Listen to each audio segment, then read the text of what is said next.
കേരളത്തിൽ ഭീതി വിതച്ചല്ലാതെ ഒരു മഴക്കാലവും കടന്നു പോകുന്നില്ല.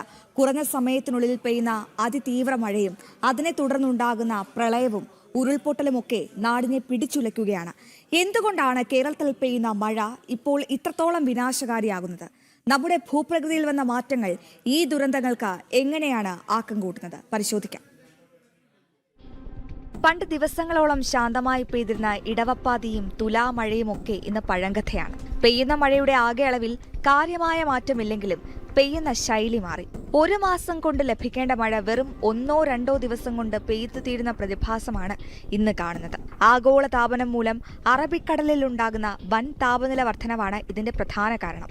കടൽ ചൂടാകുമ്പോൾ ഉയർന്ന തോതിൽ നീരാവി രൂപപ്പെടുകയും അത് കാറ്റിനൊപ്പം കേരള തീരത്തെത്തി പെട്ടെന്ന് കനത്ത മേഘങ്ങളായി മാറി ലഘുമേഘ വിസ്ഫോടനങ്ങൾക്ക് കാരണമാകുന്നു. പശ്ചിമഘട്ട മലനിരകളിൽ തട്ടിനിൽക്കുന്ന ഈ ഈർപ്പമുള്ള മേഘങ്ങൾ ചുരുങ്ങിയ മണിക്കൂറുകൾക്കുള്ളിൽ ഒരു ചെറിയ പ്രദേശത്ത് അതിതീവ്രമായി പെയ്തു തീരുകയാണ്.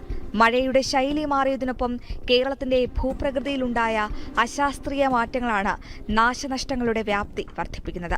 ഗ്രാമങ്ങളെന്നോ നഗരങ്ങളെന്നോ വ്യത്യാസമില്ലാതെ മരങ്ങൾ വെട്ടിമാറ്റിയും വയലുകളും തണ്ണീർത്തടങ്ങളും നികത്തിയും നാട് കോൺക്രീറ്റ് കാടുകളായി മാറി.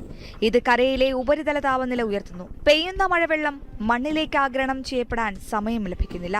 സ്വാഭാവിക ജലാശയങ്ങളും തോടുകളും നദികളും കയ്യേറിയതും അശാസ്ത്രീയമായ ഓടകളുടെ നിർമ്മാണവും വെള്ളത്തിന്റെ സ്വാഭാവിക ഒഴുക്കിനെ തടസ്സപ്പെടുത്തുന്നു. മലയോര മേഖലകളിലെ കുന്നിടിക്കലും അനിയന്ത്രിതമായ പാറമടകളുടെ പ്രവർത്തനവും മണ്ണിന്റെ ഉറപ്പ് നഷ്ടപ്പെടുത്തി. അത് വലിയ ഉരുൾപൊട്ടലുകളിലേക്ക് നയിക്കുന്നു. പ്രകൃതിയുടെ ഈ മുന്നറിയിപ്പുകളെ ഇനിയും അവഗണിക്കാൻ കഴിയില്ല.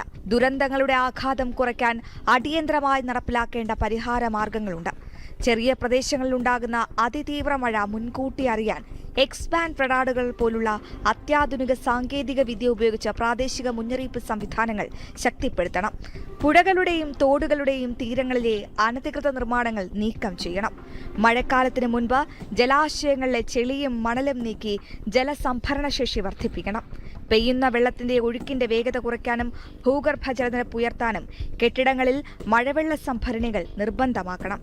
പരിസ്ഥിതിയിലുള്ള പ്രദേശങ്ങളിലെ പാറമടകളുടെ പ്രവർത്തനം പൂർണ്ണമായും നിരോധിക്കണം. മലഞ്ചെരിവുകളിൽ ആഴത്തിൽ വേരോടുന്ന തദ്ദേശീയമായ മരങ്ങൾ വെച്ചുപിടിപ്പിച്ച മണ്ണിന് ഉറപ്പു നൽകണം. പ്രകൃതിയെ മറന്നുകൊണ്ടുള്ള വികസന രീതികൾക്ക് ഇനി കേരളത്തിൽ സ്ഥാനമില്ലെന്ന ഓർമ്മപ്പെടുത്തലാണ് ഓരോ മഴക്കാലവും. ന്യൂസ് ഡെസ്ക്, ജനം.